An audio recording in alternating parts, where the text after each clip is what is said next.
Hey, what is up, everybody? Welcome back for another Sherpa live show where I read you those cryptocurrency news articles so you don't have to. And yes, I am still here at the Bitcoin Ben Crypto Club, which is a sponsor, as well as Caleb and Brown, your one-stop over-the-counter brokerage firm. Definitely give them a try out. But yeah, welcome back. I am here still in Sarasota. I did not leave. I was not dealing with that traffic. Have you seen the news? You saw what's going on. It's like I'm not being stuck in the road for 9 hours to make it to the East Coast.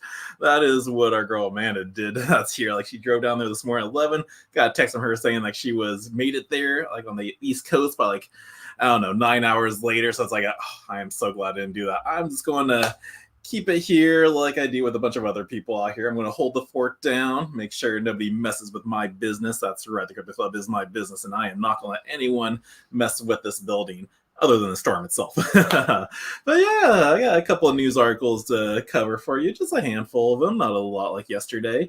But yeah, as the article says, can blockchain fix broken scientific publishing? We kind of saw that 4 years ago during the 2020 time, just articles just coming out very fast.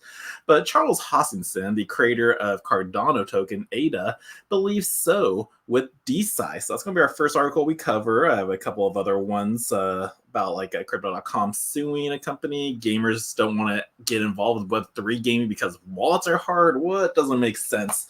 And I think I have one other out there. But yeah, so let's go over these articles and just hear what's happening in the crypto news as we brace for the storm. So here we go. First up, Charles Hoskinson claims that DeSci will fix broken scientific publishing. Now, will it? So instead of going through just a little breakdown of it, let's go straight to the article. In a recent post on the X.com community forum, where the Cardano community is quite active, the project's founder, Charles Hoskinson, discussed the problem with scientific publishing today, calling it a terribly broken. He pointed out that the decentralized science is an approach through which blockchain can change the peer review process. Here is that tweet he posted out there. Blockchain-based DeSci solves the problem that the peer review and publishing system is terribly broken. He pointed out a couple of issues like major academic publishers' revenue and what they pay authors and reviewers. So revenue is Elsevier, which makes 3.9 billion. Springer Nature is 2 billion. Wolters Kluwer 1.6 billion. Wiley 1.8 billion, and Taylor and Francis 800 million, and Sage 500. And then they pay authors and reviewers $0. So the revenue is coming straight out of everywhere. It's crazy. But this has flaws in the traditional peer review system.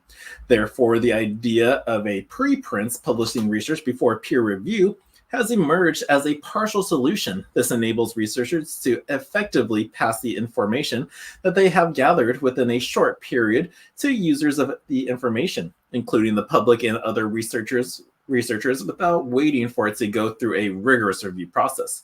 However, this type of organization does not attempt to solve the problem of the lack of validation and credibility, as one can easily make up stories and publish them in these publications. Now, what is DeSci, which is decentralized science? Well, it is a blockchain-based solution. Focusing on the issues, Hoskinson is sure that DeSci based on the blockchain is a solution with the help of a decentralized autonomous organization. DeSci, the control and decision-making processes, would not be centralized within the hands of a few publishers. This structure not only provides transparency when offering scientific reviews, but also boosts the level of accountability. The DeSci model incentivizes participation from qualified reviewers through a token-based system where contributions to peer review are rewarded, potentially increasing the quality and speed of evaluations.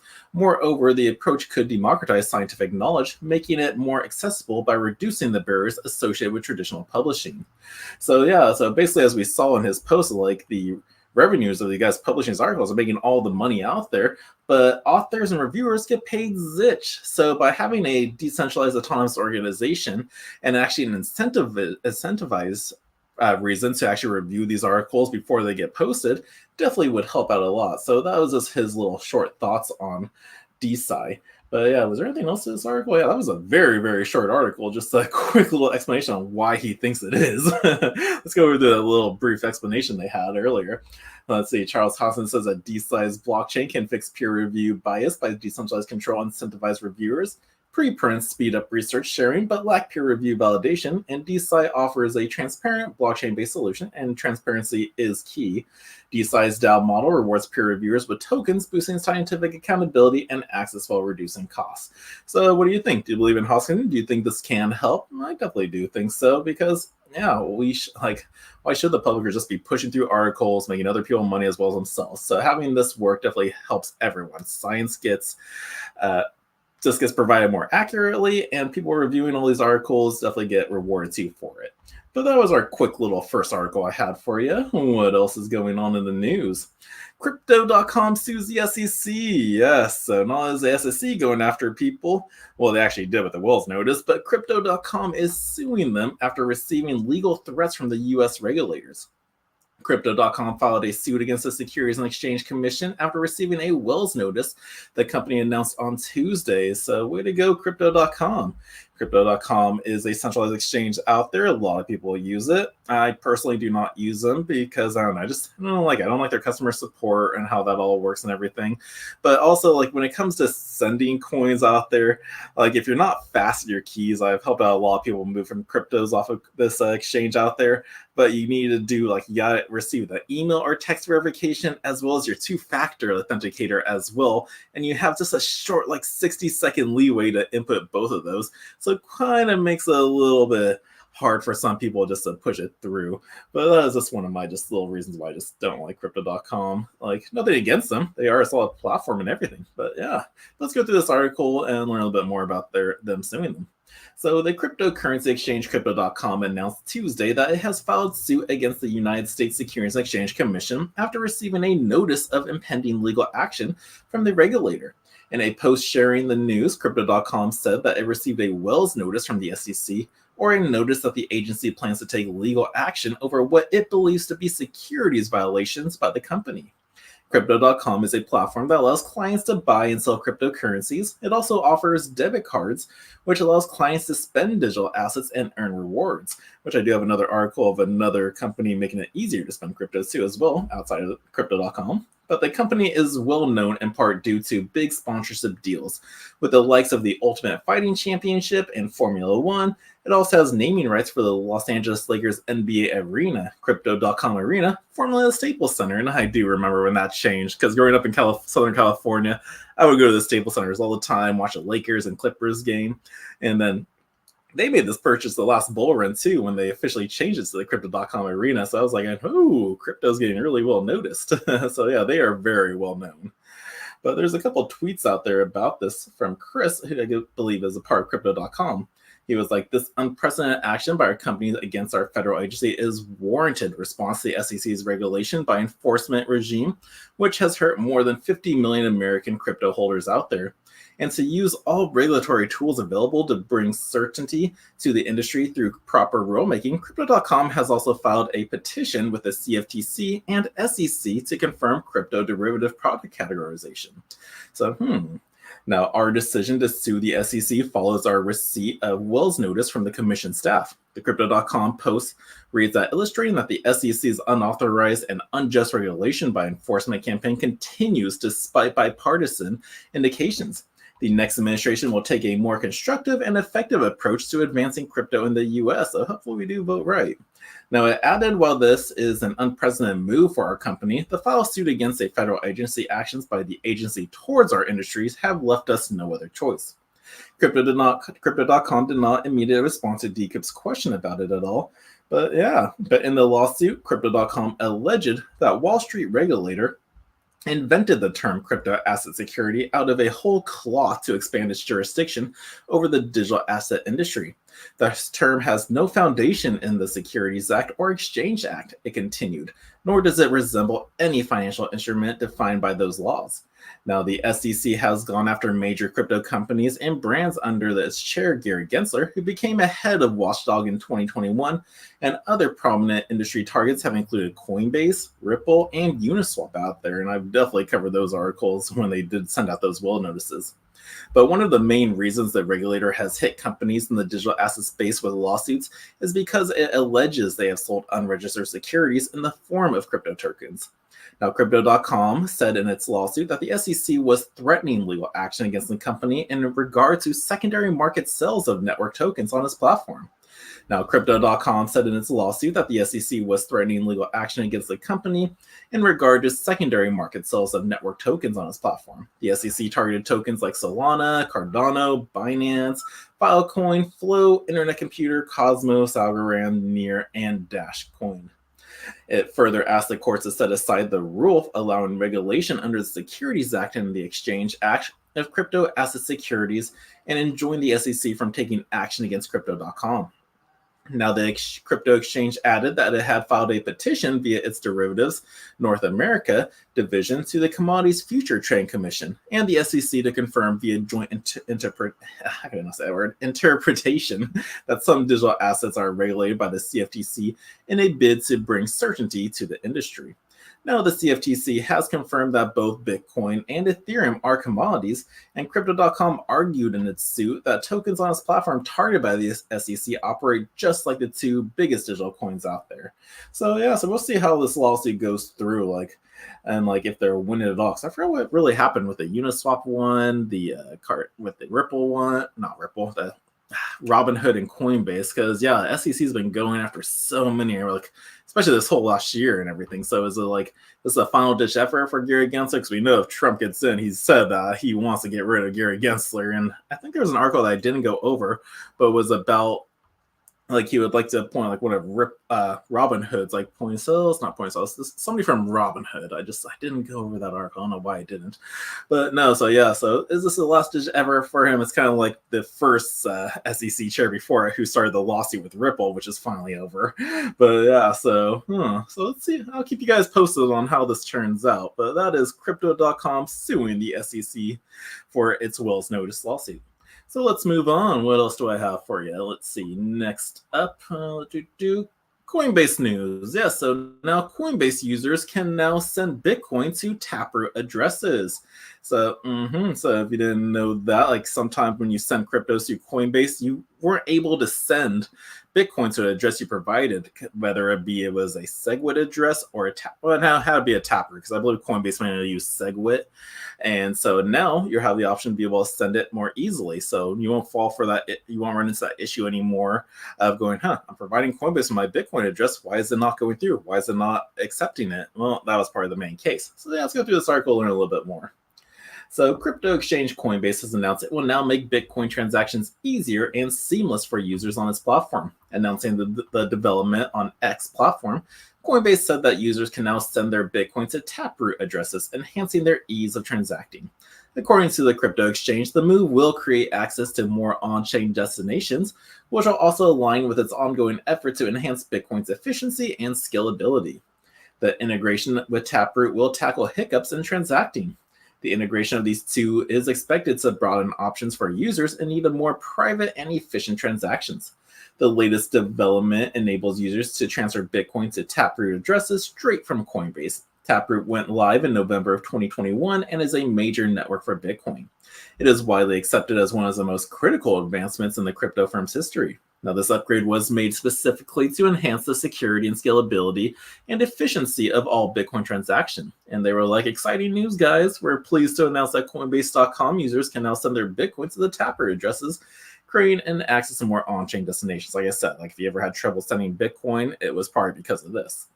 Now, the Taproot upgrade specifically helps demystify the seemingly complex transactions, allowing them to be done just more easily and securely on the Bitcoin blockchain, including multiple signature transactions and everyone involved in smart contracts.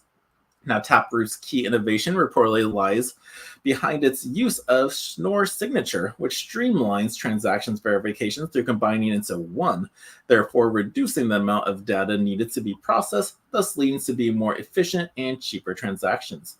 And then there is a tweet of them that we just said how they're excited to allow that to happen. Now, Bitcoin users have been receptive and embraced the development.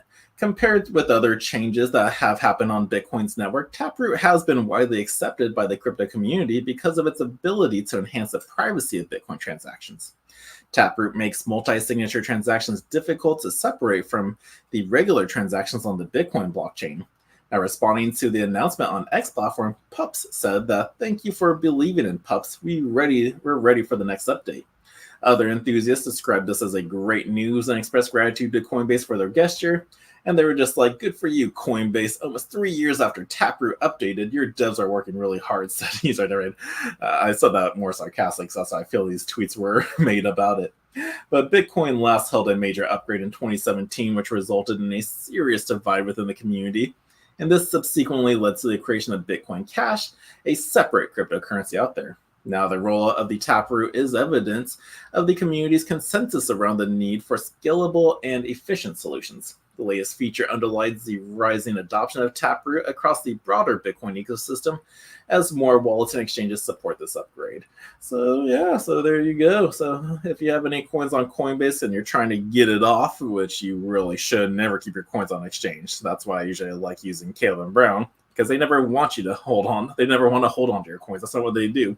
And you get a one-on-one personal broker while you're there. So definitely, if you want to at least just sign up for them, have an account. It's always good to have options in the crypto space for on and off ramps out there. Like, yeah, keep Coinbase. Sign for Caleb Brown as another option. If you want crypto.com, go for it too. You have Cash App, PayPal. At least, I think it's good to at least have 5 options, because in case one goes down, you're just not left in the dark. But it's nice that Coinbase is upgrading to it, and that way you shouldn't have any more problems if you're trying to move coins from one place to another, specifically Bitcoin in this article. So so awesome. So that was that, and I think I just have one more, maybe 2. Again, there was not too many news articles, but I had a handful of them for you. Now, this next article I'm going to go over is crypto wallet complexity is keeping gamers away from Web3. Really? Man, why would they do that? Web3 games are going to be so fun, and it's like having a crypto wallet isn't hard at all. You write out your seed phrase, it's non-custodial, and that's it. Basically, you put it away in a safe place. You don't take a photo of it because of hacking out there and everything. But I don't know why gamers are just so...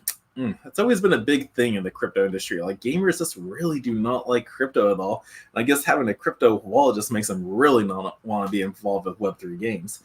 But let's go through this article to learn a little bit more about it.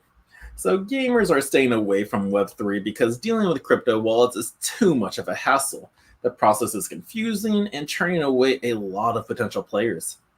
Now, Web3 games are supposed to be the next big thing in gaming, but people don't want to waste time figuring out how crypto wallets work. And it's not that hard to figure out a crypto wallet. You just set it up, you send and receive. Sure, the long address could be confusing, but once you get it, you get it.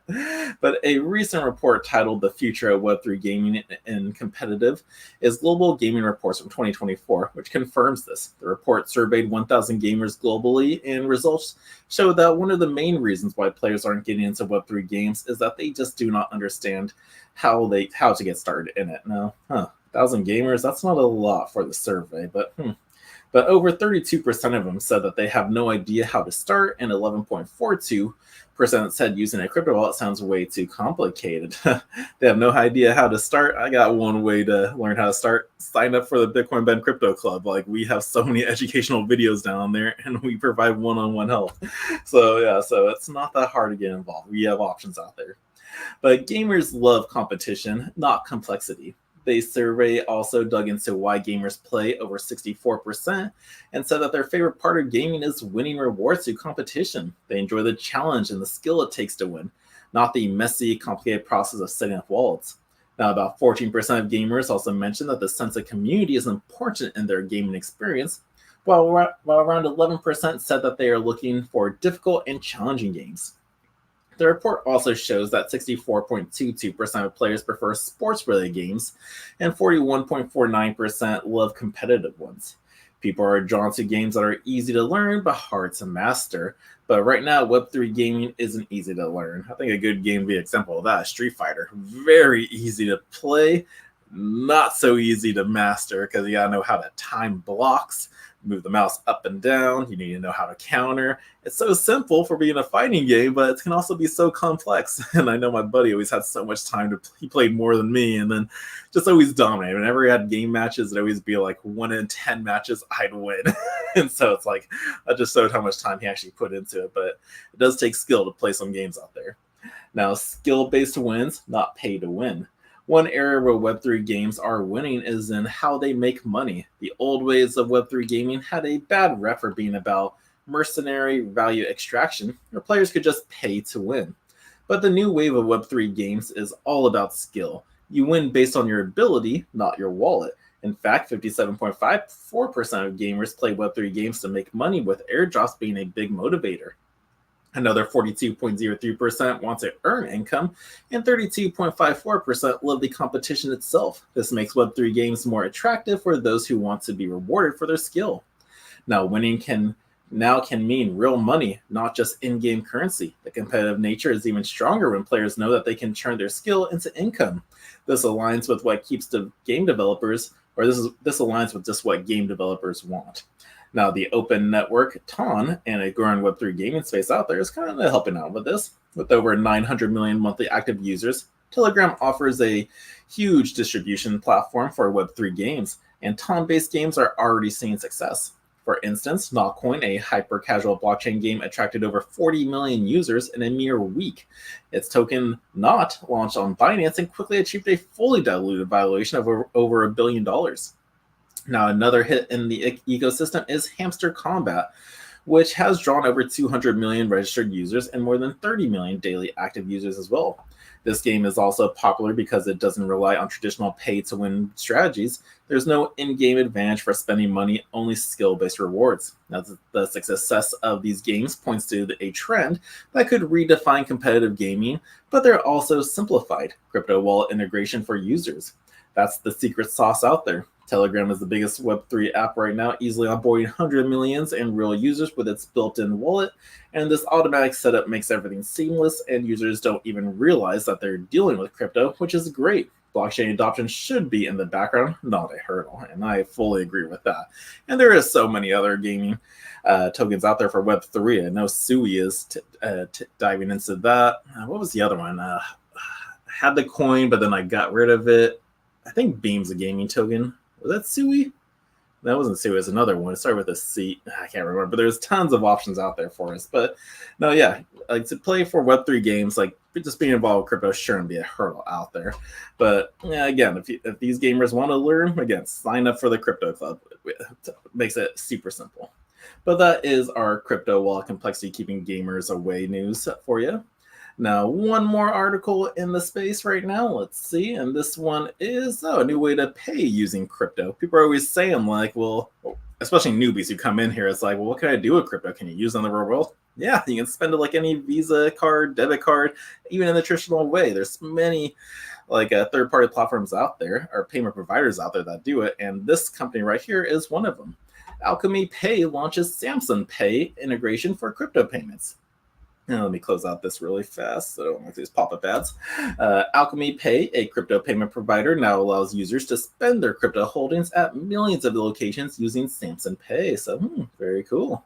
Alchemy Pay is a major crypto payment provider, and they just took another step towards making cryptocurrencies more accessible on October 8th by integrating its virtual card with Samsung Pay, Samsung's contactless payment tool. The new feature allows Alchemy Pay's virtual card users to spend their crypto holdings at millions of locations worldwide, from online shopping to in-store purchases, and make purchases at popular retailers such as Amazon, Netflix, Apple Store, Facebook, and even eBay, among others out there. Now, to get started, Alchemy Pay cardholders can just simply add their cards to the Samsung Pay app and begin using it for everyday transactions. Now, here is that tweet out there from them saying, like, yeah, we just added to Samsung Pay, so this is the next step. So I think they were also on like Google Pay for a little bit. But crypto payments have been made easier now. The new partnership with Samsung Pay follows the existing Google Pay option, giving Alchemy Pay cardholders more flexibility in crypto spending. For those unfamiliar with crypto payments services like Alchemy Pay's virtual card, it allows users to just spend their digital assets in the same way they would withdraw traditional money. So it's like, yeah, so for you old guys like getting in this space, it's like nothing's new really happening. Just if you can get crypto, it just increases or decreases based on its value, but you can spend it for everyday purchases. So it's not that hard to use it in everyday life. But according to the company's press release from October 8th, Alchemy Pay has ambitious plans to expand its payment options and further including integration with one major card network like Visa, MasterCard, American Express, and more. Now, Alchemy Pay expands crypto payment options. Founded in 2017, Alchemy Pay has over 1 million users in 173 countries and over 500,000 cardholders. It has expanded its services to include support for popular digital payment platforms, and in 2023, the company integrated Apple Pay into its fiat to crypto on-ramp, allowing users to purchase crypto using their Apple devices. Now, this integration enabled users to purchase crypto with fiat currencies, such as the US dollar and the euro, directly through Apple Pay's app. Now, notably, Alchemy Pay also extended this feature to non-US users, providing a convenient and accessible way to purchase cryptocurrencies. Now, in June of 2024, Alchemy Pay also partnered with Scroll, a Layer 2 Ethereum scaling solution. This integration allowed users to access stablecoins such as Tether, USDT, and USD Coin, which is USDC, through Alchemy Pay's platform, which currently supports also over 50 fiat currencies. Now, also in August this year, Alchemy Pay announced the expansion of its on-ramp service to 29 European countries. Users in the countries can now make euro to crypto transaction using Alchemy Pay's open banking integration. Alchemy Pay partnered with over 200 major banks and numerous local banks across Europe to offer this service, and these include well-known institutions such as N26, BNB, Paribas, HSBC, Dutch Bank, UniCredit, Sweden Bank, Revolut, and more. So yeah, so pretty cool out there that they're expanding out there and yeah, being added to Samsung Pay next to Google Pay, definitely making crypto payments so much more easier. But if you don't want to spend your cryptos and rather earn it, definitely take a look at the Fold card. I know I have a link down below, but you just load it up, you spend it for everyday use, you get a physical debit card, you virtual one, spend it, and then you get Satoshis back, which is a small units of Bitcoin. So it's a win-win there. You're paying your bill, plus you're getting Bitcoin back. That's even better than a credit card that gives you like a couple percentages back for using it. So yeah, so that was our Alchemy news and basically all the news articles I have for you for this evening. It is, yeah, we are literally like, less than 24 hours away now. I think I said that yesterday for when Hurricane Milton hits us. But we'll be here holding on the fort. Let's take a look at our Fear and Greed Index. I think yesterday we were at a 41, and today we are at a 42. So we're still in that neutral territory. Bitcoin is currently just down 0.69% in the last 24 hours, but up 0.74. So we're still just trending sideways. And again, like, we don't know when we're going to get this pump, but if you follow traditional cycles, usually we have a pump like midway October or somewhat. Again, like, the cycles will never repeat themselves on the exact same date, but they do sure rhyme, and like, we are right there. So don't fall for the bear trap. Just keep hodling your Bitcoin, and like, you're gonna be excited in a little bit. But again, that is all the news articles I have for you. I hope you guys enjoyed these read-through. Tomorrow I will be back here at the club holding the fort. We will be staying here overnight. I'm not staying in my apartment, that's for sure. So I'll be holding on the fort, and as long as we have power, I'll be separating these news articles. That way you can watch them individually if you like, and don't have to watch this full live video.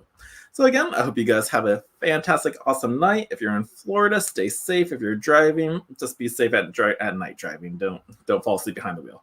So again, I will see you guys tomorrow, and have a good night.